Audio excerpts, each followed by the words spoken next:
La Belle et la Bête, d'après Jeanne-Marie Le Prince de Beaumont, chapitre 2. Une année passe.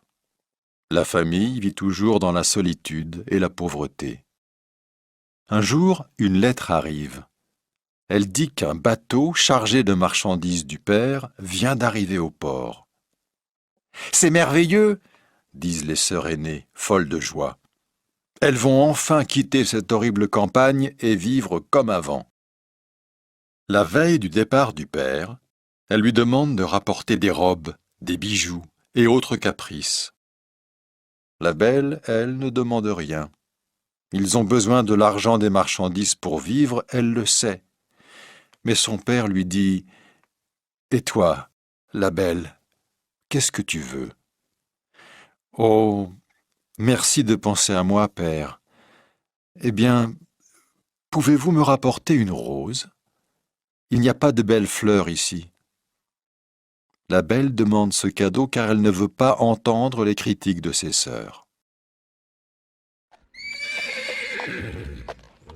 Le jour suivant, très tôt, le père monte sur son cheval et part pour la ville. Il doit faire un long trajet. Il arrive enfin au port. Malheureusement, ses marchandises sont en mauvais état à cause du voyage et il ne peut rien vendre. Triste et désespéré, il décide de rentrer chez lui le soir même.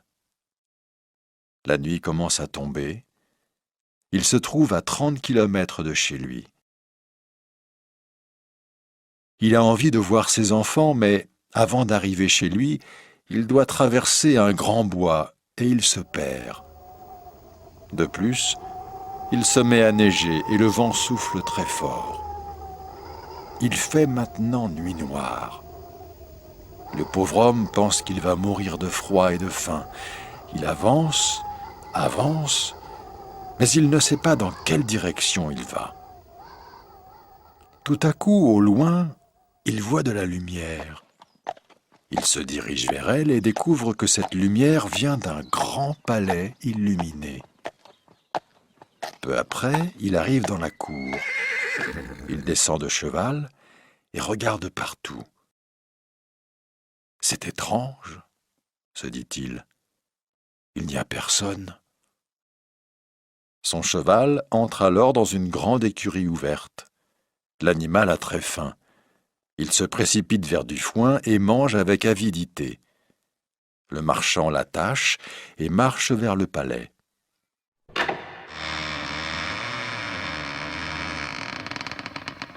Il entre et se dirige vers une grande salle. Là, il y a un beau feu dans la cheminée et sur une table, des plats appétissants et un seul couvert. À cause de la neige, le pauvre homme est mouillé et il a froid. Il s'approche du feu et se dit « Le maître de maison va bientôt arriver. Il va sûrement me pardonner d'être là sans permission. » Il reste un bon moment près du feu. Il est 11 heures. L'homme est toujours seul. Il est affamé. Il mange avec appétit du poulet, du pain, du fromage et des fruits et boit un verre de vin. Une fois son repas terminé, il sort de la salle et traverse plusieurs pièces magnifiques. Il arrive enfin dans une chambre. Au centre, il y a un bon lit. L'homme est épuisé. Il ferme la porte de la chambre, se couche et s'endort aussitôt. Le jour suivant, il se réveille à 10 heures. À sa grande surprise, il trouve sur une chaise des vêtements très propres à la place de ses vieux habits.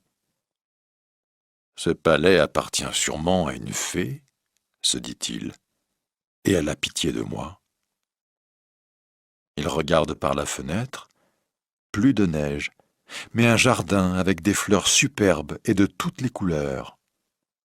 Il s'habille, puis va dans la grande salle du dîner. Sur la table, il y a du chocolat chaud. « Merci, Madame la Fée, pour ce petit déjeuner, » dit-il à voix haute.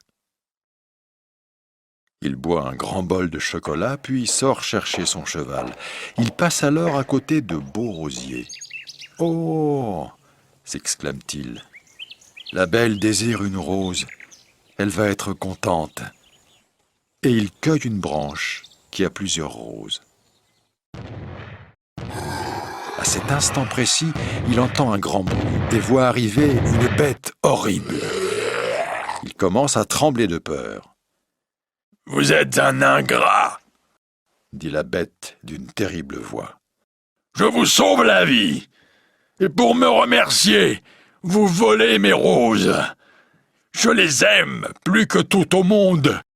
Vous devez mourir pour réparer votre faute. » Le marchand se jette à genoux et dit « Monseigneur, pardonnez-moi, ces roses sont pour une de mes filles. » « Je ne m'appelle pas Monseigneur, » répond le monstre, « mais la bête. Vous avez des filles, dites-vous ? Je veux bien vous pardonner à cette condition. Une de vos filles doit venir volontairement mourir à votre place. Partez maintenant. Si vos filles refusent de mourir pour vous, promettez-moi de revenir dans 3 mois. » « Je ne vais pas sacrifier une de mes filles, » se dit le marchand, « mais au moins je vais pouvoir les embrasser une dernière fois. » Il promet donc de revenir. « Vous n'allez pas partir les mains vides, » dit la bête. « Allez dans la chambre. Là, il y a un grand coffre. Remplissez-le avec ce que vous voulez. Je vais faire envoyer le coffre chez vous. » Le marchand retourne dans sa chambre. Il trouve une grande quantité de pièces d'or, remplit le coffre et le ferme. Puis il prend son cheval et rentre chez lui. Ses enfants, heureux de le voir, viennent l'embrasser, mais le pauvre homme se met à pleurer et raconte son aventure. « La belle, dit-il enfin, prends ces roses. Elles vont coûter très cher à ton pauvre père. » Les 2 sœurs de la belle se mettent alors à crier. « Avec son caprice, mademoiselle va causer la mort de notre père. Et regardez-la, pas une larme !»« Pourquoi dois-je pleurer la mort de mon père ? Il ne va pas mourir. Le monstre veut une de ses filles. Eh bien, je vais aller chez lui et sauver notre père. »« Non, ma sœur, disent ses frères.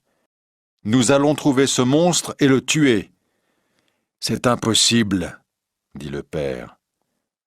Il est fort et très puissant. Merci, la belle, pour ton bon cœur, mais je ne veux pas t'exposer à la mort. Moi, je suis vieux, je peux mourir. Père, je vous le dis, je vais aller dans ce palais. Je ne peux pas supporter l'idée de votre mort, je préfère mourir. » Le père insiste, mais la belle refuse de l'écouter. Fatigué, il va se coucher, et dans sa chambre, il trouve le coffre plein de pièces d'or. Il va trouver la belle. Il lui parle du coffre et lui dit qu'il est de nouveau riche. « Père, dit la belle, si vous êtes à nouveau riche, écoutez-moi. 2 gentilshommes veulent se marier avec mes sœurs. Acceptez, s'il vous plaît. Je désire leur bonheur. Moi, je vais aller chez le monstre, c'est ainsi. » Le jour du départ de la belle arrive.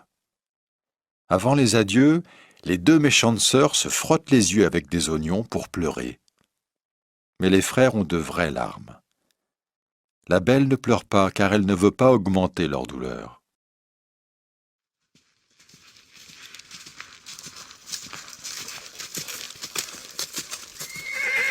Le soir, le père et la fille arrivent au palais. Il est illuminé comme la première fois. Le cheval va seul directement à l'écurie. Le marchand et la belle entrent dans la grande salle. Là, ils trouvent un délicieux dîner. Le père est incapable de manger, mais la belle se met tranquillement à table et commence à se servir. La bête me donne un bon repas avant de me manger, se dit-elle. Ils finissent leur repas. Ils entendent alors un grand bruit. Et la bête apparaît dans la salle. Quand elle voit l'horrible visage du monstre, la belle se met à trembler légèrement. « Vous venez de votre plein gré ?» lui demande la bête. « Oui, » répond la belle d'une petite voix. « Vous êtes bonne, » dit le monstre, « et je vous remercie. » Puis au père, « Partez demain et ne revenez jamais ici. Adieu, la belle. »« Adieu, la bête, » répond la belle. Et le monstre sort de la pièce. « Ah, ma fille, » dit le marchand, « je suis mort de peur. Laisse-moi ici et pars. »« Non, mon père, » répond la belle avec fermeté. « Partez demain. La bête, je l'espère, sera bonne avec moi. » Ils vont se coucher. La belle pense ne pas pouvoir dormir, mais une fois dans son lit, ses yeux se ferment et elle s'endort. Dans son sommeil, une belle dame apparaît et lui dit « Je suis contente de ton bon cœur, la belle. Ta bonne action sera récompensée. » Le jour suivant, la belle raconte ce rêve à son père. Le marchand se sent moins triste, mais au moment des adieux, il pleure toutes les larmes de son corps.